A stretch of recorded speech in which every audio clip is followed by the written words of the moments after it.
अब सिटी जैसी गाड़ियों में भी इंसुलेशन आने लगी है डिग्गी के अंदर। ये चीज कुछ टाइम पहले तक सिविक भी ऑफर नहीं करी थी और ये मेरे ख्याल से बड़ी फिट चीज है कंपटीशन बढ़ने की वजह से। जहां तक बात है रेयर बम्पर की, ये भी लुक्स के लिहाज से डिसेंट है, इसमें रिफ्लेक्टर्स आते हैं।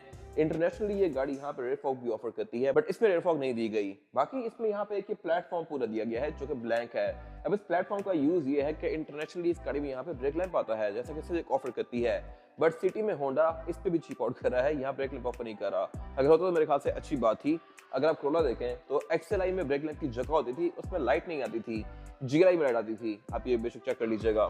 इस गाड़ी में जगह दी गई है बट यहाँ पे लाइट की हाउसिंग भी नहीं दी गई। फिर बाकी जहाँ दोबारा सिटी की, तो ये वर्ल्ड वाइड अपनी फ्यूल एफिशिएंसी की वजह से ही काफी फेमस है। इसी बॉडी में एक हाइब्रिड वाली शेप भी आती है, उसमें यहाँ पे हाइब्रिड की बैचिंग आती है और उसको होंडा ग्रेस कहते हैं। वो गाड़ी इंटरनेशनली ऑफर होती है और इंजन उसमें वही होता है जो कि फिट या वेसल ऑफर करती है। पाकिस्तान में इसमें सिर्फ 1.5 ही आ रहा है टॉप ऑफ लाइन में और ये भी एक सही इंजन है। और इंटीरियर कवर करने से पहले अगर प्राइस की बात की जाए तो इसकी डिमांड है 6350, 63,50,000 रुपए और ये ब्रांड न्यू है। ब्रांड न्यू गाड़ी की प्राइस हर कुछ बात चेंज होती रहती है, तो एग्जैक्ट प्राइस जानने के लिए आप दिए गए नंबर पर कॉल कर सकते हैं। ये गाड़ी सेकंड मोटरस्पोर्ट के पास अवेलेबल है। फिर जहां तक बात है इंटीरियर की, तो मेरे ख्याल से इस कैटेगरी में इस गाड़ी का इंटीरियर सबसे ज्यादा खूबसूरत है। ब्लड कॉम्बिनेशन बनता है इसका एल्सन और यारिस, बट इसका इंटीरियर हर लिहाज से वर्थ इट है। इस तरह से कि डैशबोर्ड इसका अच्छा खासा मैसिव फील देता है। इसमें जो ये फ्रिल्स हैं ये अगेन शैडो ग्रे हैं और इसकी वजह यह है कि मोस्टली गाड़ियों से क्रोम अब कंपनीज खत्म करती जा रही हैं। अगर आप टोयोटा की फॉर्च्यूनर, रीवो कोई भी गाड़ी देखें तो उनमें क्रोम ना होने के बराबर है। इसी तरह से भी क्रोम नहीं आता, तो इसमें भी क्रोम काफी कम कर दिया गया है और जहाँ पे क्रोम या सिल्वर था उसको ग्रे कर दिया गया है, मिनिमलिस्ट कर दिया गया है। खैर बाकी जहाँ तक बात है इस गाड़ी की सीट्स की, तो सीट्स इसमें ओवरऑल डिजाइन के लिहाज से काफी हद तक सिविक से मिमिक की गई हैं। सिविक एक्स में भी इस तरह की स्ट्रिप आती थी और ओवरऑल डिजाइन लैंग्वेज ऐसी होती थी, बट इसकी सीट्स थोड़ी फ्लैट है। सिविक की सीट्स थोड़ी बकेट वाली फील देती हैं। ये सीट्स हैं मैनुअली एडजस्टेबल, ड्राइवर की सीट में हाइड्रोलिक भी आता है।